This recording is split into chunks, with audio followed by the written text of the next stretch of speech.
Hey guys, how you doing today? Um, it is an absolutely beautiful day today. It's a wonderful Sunday. Just sitting out here on kind of the front porch area outside of my building. Um, Thought I'd do a video. Yeah.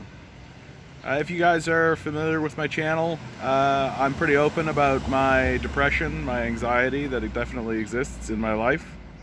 Um, and what happened yesterday with the conservatives and their decision to not acknowledge the reality of climate change by a vote of like 54%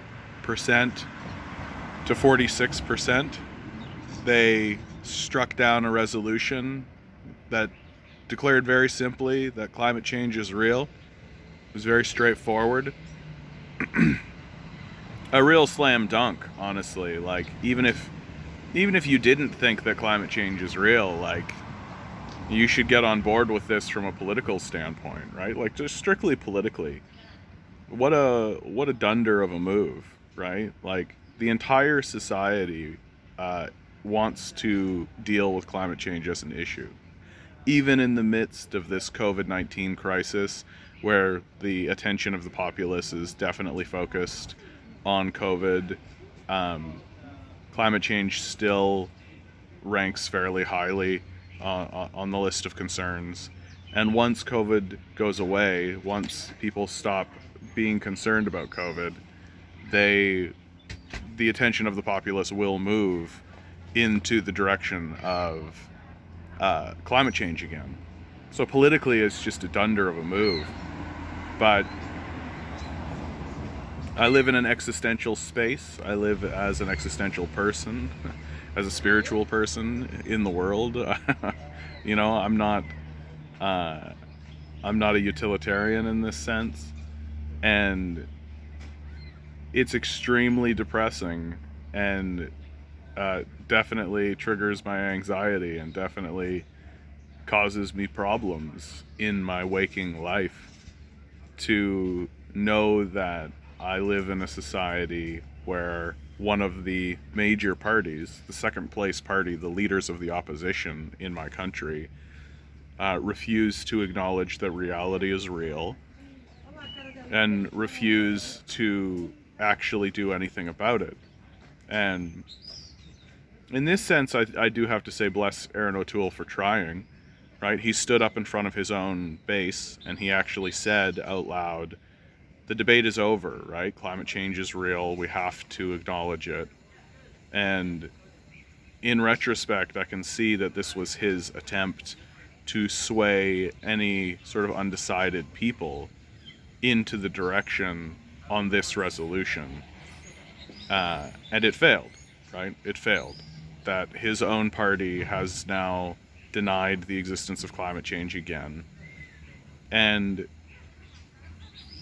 this means that we have to start being frank about the nature of the Conservative Party and the nature of the people who are voting Conservative and who are even undecided, waffling towards conservatism, right? Towards conservative. Um, the Conservative Party in this country is a dangerous death cult. That's how it should be referred to. That should be its official title. We should not call them the Tories. We should not call them any of this kind of nonsense. They are a dangerous death cult that is denying the existence of the largest existential threat that humanity has ever faced. It is as if there is a army knocking down the doors of the castle that we live in, and the second largest group in the castle refuses to acknowledge that it's happening, and in many cases are actually actively sending information and sending and spreading propaganda into the populace for the benefit of the people knocking down the doors. At what point do we start talking about this along treasonous lines? At what point do we start talking about this along those sorts of lines? Because I consider the Conservative Party here in Canada, as well as the Republican Party down in the United States, the most dangerous political organization that the world has ever seen, and I include the Nazis in that. And I'm not trying to be hyperbolic, and I'm not trying to be extremist. In fact, I actually think that's the most rational line, right? That the Nazis didn't attempt to destroy all human life, right? They weren't standing in front of the world saying we should destroy the species, we should dismantle the civil society, we should make sure that we plow into this climate change disaster, eyes fully closed, with no plan and no hope of actual organization. We should simply allow chaos to reign, which is what they call the free market, right? Really, when you pause and think about it, right, what you're saying when you say let the free market decide is you're saying just let chaos reign. So if I wanted to add a little fantasy flair to this, I would say that these guys are chaos death knights, right? That's got a real, like, if you're familiar with the fantasy game Warhammer, right? It's got a real Warhammer 40k feel about it. Like, these guys are chaos death knights. They worship chaos, and they are going to throw their hands up and simply say to the universe, if we die, we die, right? And this is a serious thing.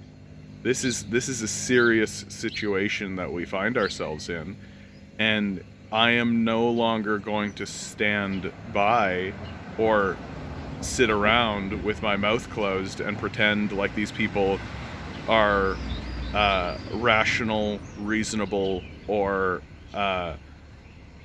innocuous, right? That their views, oh well, we disagree, but well, we'll just move on, right? They are attempting to murder us and our families and our children, right? They are attempting to destroy us, and we should simply stop pretending that it isn't the case. Like, to stand up in front of the country and deny the existence of climate change, I think that these people should be considered demonic. I think that they should be considered evil. And I don't think that we should be embarrassed or afraid to say that that's the case. Because if you're going to stand in front of us and tell us that our children should starve to death because we refuse to address a climate change catastrophe that we are perpetuating and that we are creating, and that you are doing it because you want to treasure your cherished economy, which literally is just 5 billionaires owning the society. I mean, there comes a point where we have to start talking about your mental illness and your mental, like, what's going on in your mind. And we have to start investigating that in a most serious way. Because I'll be open about my mental struggle with this, right? I'll be open, like, this plunges me into depression. This plunges me, like, I stayed up until 6 in the morning, like, yesterday because of this. Because this haunts me. This creates a plague inside of my mind. This idea that there are large-scale forces in my society that are actively attempting to destroy it, and destroy the civil society, and destroy our food supply. Like, and so if I'm going to openly talk about my mental illness, and if the Conservatives are going to stand in front of us and actually talk about mental illness, well, then we need to start talking about the mental illness of climate change denial. Because it is a mental illness at this point. Like, it has to be. There is no other explanation. It is suicidal, right? At its core, it is this desire to self-immolate, to destroy yourself. And in many ways, I feel like it ties to one of the great sins of Christianity, right? We are talking about the Conservative Party, right? So we're going to be talking about evangelical Christianity.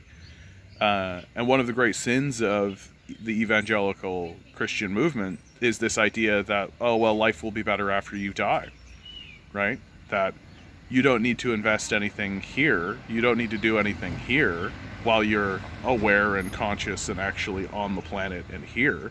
You don't need to do anything while you're here. Everything's going to be better in heaven, right? Which you certainly will go to as an evangelical Christian, we promise. And this is an enormous sin, right? Because it allows, first of all, if you believe it, right, then there's nothing that you won't believe, right? If you believe this idea that, oh, well, when we die, there certainly is going to be this heaven place that we all go to, and there is this place, like, it's a nice story, sure, and if it gives you comfort, sure, but, like, it's not to be believed seriously, right? Like, it's fine from a kind of existential storytelling sort of perspective and all that kind of stuff, but when you're an adult, you have to make your decisions based on evidence that's in front of you. And right now we are living in a society that refuses to do that, with an opposition party that refuses to acknowledge it and has upwards of 30% support in the populace. That means that 1 out of every 4 people you meet, at least. That means 1 out of every 4 people you meet wants you to be dead and wants to commit suicide. They want the society to collapse into disarray. They want the food supply to collapse. They want us to have no plan for what happens when we run out of oil. They want us to have no plan for what happens when the food shortages begin. They don't want us to even address those issues, and in fact, they want to accelerate those issues and make us careen into them even faster. And this is an organization that can seize power, right? This is an organization that can seize power. It's seized power before, right? It can do it. Like, and we're not going to get anywhere if we continue to allow conservatives to voice their demonic positions unopposed. And if we continue to just kind of silently roll our eyes and just be like, oh dear, this again, and silently move on, or even if we actually attempt to communicate with these people along reasonable lines, they're not rational, they're not reasonable. They've sacrificed reason to the chaos death cult, right? That's obvious at this point. These people need to be treated as if they're Nazis.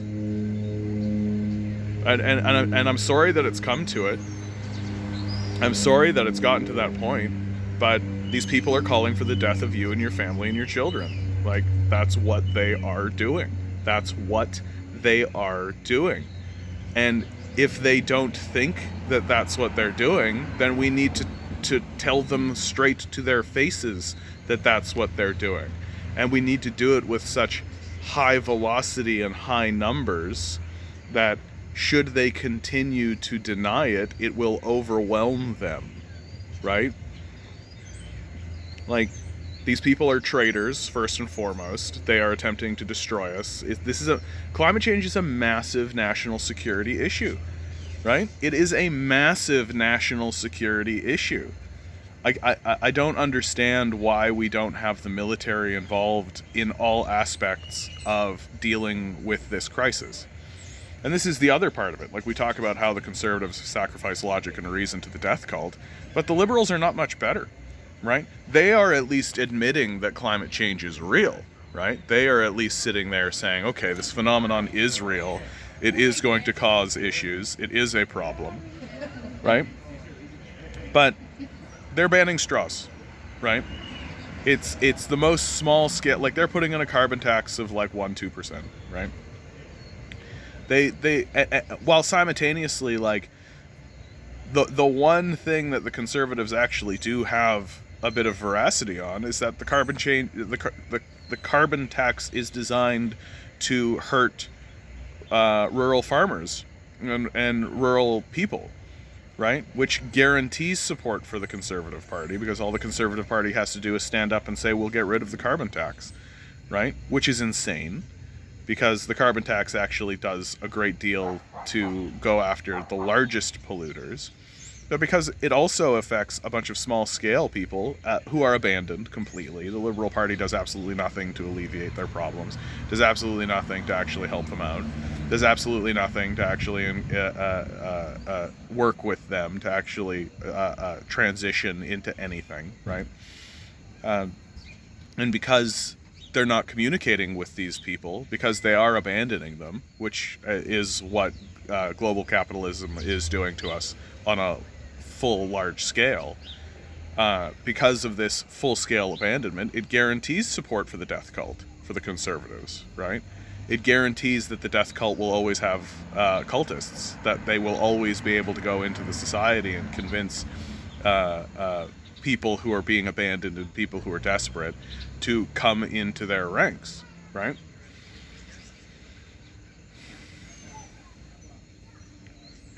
I've been saying over and over and over again on this channel, we need a full-scale war economy to deal with the crisis of climate change, and that the time for this shift into a full-scale war economy is long past due.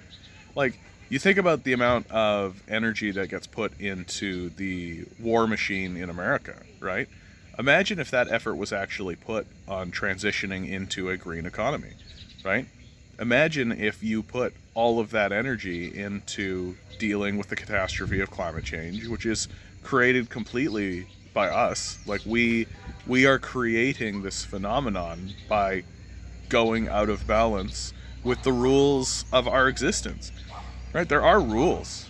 Like, there are rules. We do live in a world, whether we like it or not, where there are rules. And we seem to...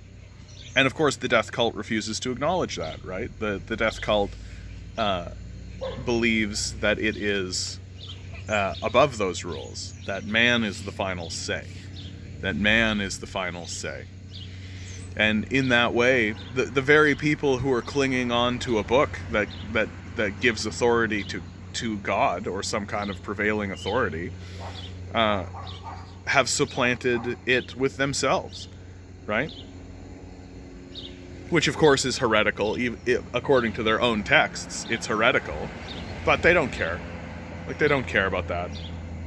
They care about dying and meeting their maker, about going up to the clouds with Jesus. That's what they care about. They care about seeing God wreak vengeance upon their enemies. That's what they care about. They don't care about helping anybody. They don't care about building a civil society. They don't care about any of that. They want to destroy what is in front of us, right? The godless and the sinners, the homosexuals and the trans people, right? They are looking at the world through this lens of judgment, and they want a judgment day to come down and clear it all out, and then they will live eternally in blissful heaven. And this is what they believe. This is, go to a church, go to an evangelical church and sit and listen for one service. This is what they believe. This is what they talk about. I grew up in this tradition, right? Believe me, I know all about this. And if you are in a tradition of people who are actively saying that, man, when we all die and God comes and spreads his vengeance against the homosexuals and the trans people and the Islamic and the Jews, right? Like, and the black people and the Latinos, right? Like, things will be so much better. We are talking about a dangerous movement that has come up and is threatening to seize the levers of power in our society. And that's only here in Canada. Down in the United States, like, the Trump movement is the same, right? It's the same type of people, only they're less educated. They know less about it, and more of them than just the 54% in the Conservative Party. More of them deny the existence of climate change happening at all, right? And the Americans are outright building concentration camps.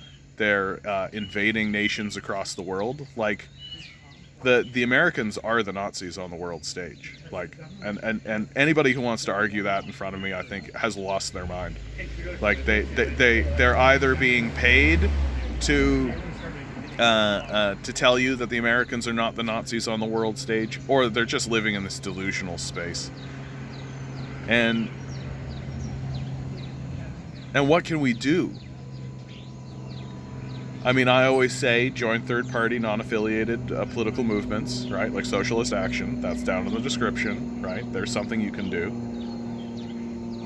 But I think moreover than that, it comes down to a cultural shift, right? Like,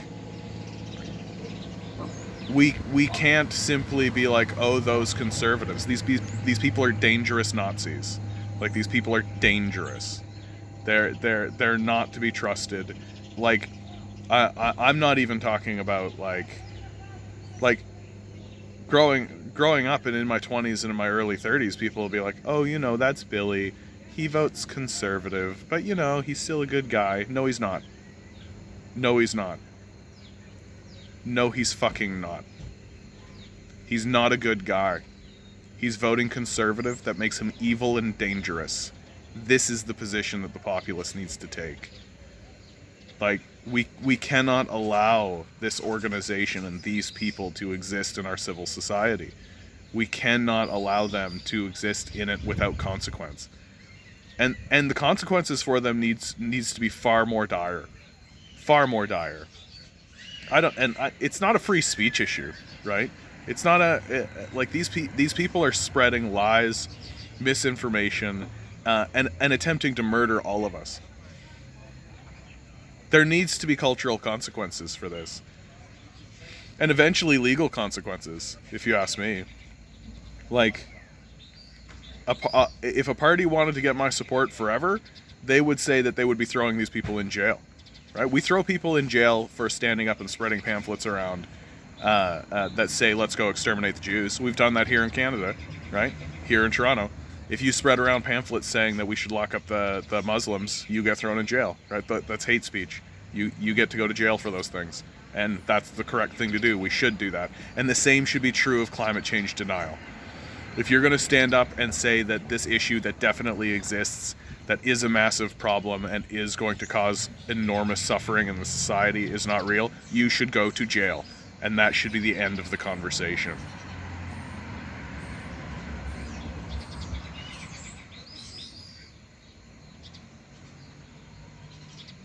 Like, I'm trying to enjoy my day. I'm trying to enjoy my life, right? I'm trying to enjoy what we've got and the glory of it, right? Like, it's a beautiful day. You can tell, like, there's a lot of action and activity happening around me, right? People are out and about. They want to enjoy the sunshine. They want to enjoy the life. They want to do it. But it's like I'm walking around attempting to enjoy my life, and there's a guy standing behind me with a knife, and he's just standing there, and I can just like, and I can feel him there, right? And if I turn and look, he just like moves, just so he's just like right on the periphery of my vision, and he's standing there with the knife in my, like right up against my back, so I can just barely feel the tip of the blade right up against my back. And then something like this happens where the conservatives deny the existence of climate change, and I feel the tip of the knife just press right up against my back. And I know that's the condition that we all live in. And I know that that's the position we all live in. That we're all sitting here with a knife against our back, with a gun against our head, with a noose around our necks. And we're all just walking around. Oh, yeah, oh, beautiful day, eh? Ha ha ha ha, everything's fine. Ha ha ha ha. Soundgarden actually has a really interesting music video, and I recommend everybody go and see it. It's for their song Black Hole Sun. And it's all about that phenomenon. How people are walking around pretending like nothing's happening while a black hole is forming above their neighborhood and eventually sucks them all up. And that the song Black Hole Sun is itself kind of a plea to the universe to just get it over with. To just get it over with. That what is... It's less bearable to deal with death itself than it is to live in this environment of denial. where everyone's pretending like everything's okay, when it clearly is not. Like, it clearly is not. Our opposition party is a sociopathic death cult. The Liberal Party, our ruling party, is just trying to placate the death cult instead of outright obliterate it, which is what we should be doing. We should be taking our military and we should be moving into all sectors of the economy, and we should be obliterating the death cult, right? That's the oil sector. That's the manufacturing sector. That's any sector that is that's the agricultural sector. Like, no, it's over. Like, we should move our military into these sectors. We should take them over. We should no longer privatize them. We should nationalize them. We should nationalize the communications network. We should nationalize the agricultural sector. We should nationalize the manufacturing sector, the mining sector, the energy sector. We should nationalize these sectors because obviously they've been taken over by a sociopathic death cult that is interested in destroying us, right? And I genuinely think that if you are not talking this way, or if you are not at least listening to this in a serious way, I think you have a mental illness. I think you need to go seek professional help. Like, this is a serious thing that we're dealing with, right? And in the United States, we've got an administration in power, the Biden administration, that is just sort of going la la la la la and pretending like all they've got to do is go back to the Obama years, right? All they've got to do is go back to, the conditions that created Donald Trump. That's what they have to do. So in 4 years' time, we're going to re-elect Donald Trump, and then we'll really be in it, right? Then we'll really be in it. And this is the path that we are actively putting ourselves on, right? We are actively deciding and choosing this path. We could choose another path. We could. But because we're softballing these conservatives and because we're pretending like they aren't the most dangerous sociopathic death cult that the world has ever seen, then they just keep getting to march down this path of our own destruction. And because we refuse to confront them for what they are, which are sociopaths and death cultists, then they get to keep operating in the civil society. And they keep getting to have their apologists stand up and actually defend their abhorrent behavior and their abhorrent ideology of death, right? That someone like people like Ben Shapiro, people like Steven Crowder, right? Like these people who are defending a sociopathic death cult, even along these economic lines, right? These people are dangerous. They need to be called dangerous. They need to they need to be confronted as not rational thinkers but dangerous sociopaths who are attempting to destroy the society, because that is what they are attempting to do. Okay, I feel like I'm going in circles on this one, guys. What a time. What a time to be alive. I know that I'm feeling down right now, but you don't have to. There's a beautiful day out here, guys. You please try to ignore the man pressing the knife into your back. Try to ignore the gun put against your head. Try to do something to distract yourself or to deal with the reality of the situation. And I think the easiest thing to do is just give up on all of this nonsense ideology of like growth and even progress or any of this kind of stuff, right? Like, every decision your society has made has been wrong. It's obvious, right? Because we're here. We have a sociopathic death cult in the halls of power. And our leadership is so weak and ineffectual and unable to confront this very serious issue. We don't need to cooperate, right? And anything that the society has to say about you is obviously wrong, right? It's obviously wrong, because this is a society that's propelling itself towards its own death. and not even on a national level, but on a species level, right? On a very basic survival level. So everything that this society has to say about any subject is obviously wrong. Obviously wrong. And so its opinion of you and what you're doing in the world is obviously wrong. You're doing wonderfully. You're doing great. You're making the right decisions for you. And you're the one who knows what's best for you. And you're the one that knows what to do. And even if you have experienced a decision that has crumbled in your fingertips, that's fine. That's just a part of it, right? A baby doesn't suddenly come out of the womb and start running around, right? It needs to stand up and then fall. It needs to crawl and then walk and then fall and then stand and then fall and then crawl and then walk and then finally start running around. And even then it's going to fall back down and stand up again. And anybody who wants to stand up and make fun of a baby for going through that, forget that person. They're probably one of the death cultists, right? So you're doing wonderfully. You're doing great. Do not let these people gaslight you, because they are attempting to destroy our civilization and our species. We don't need to tolerate it. And we shouldn't. We should take to the streets. We should completely shut this whole society down. We should not participate in this at all. And maybe one day we'll actually get to it. Hopefully it's before the food shortages begin. Okay. Good luck. We're going to need it.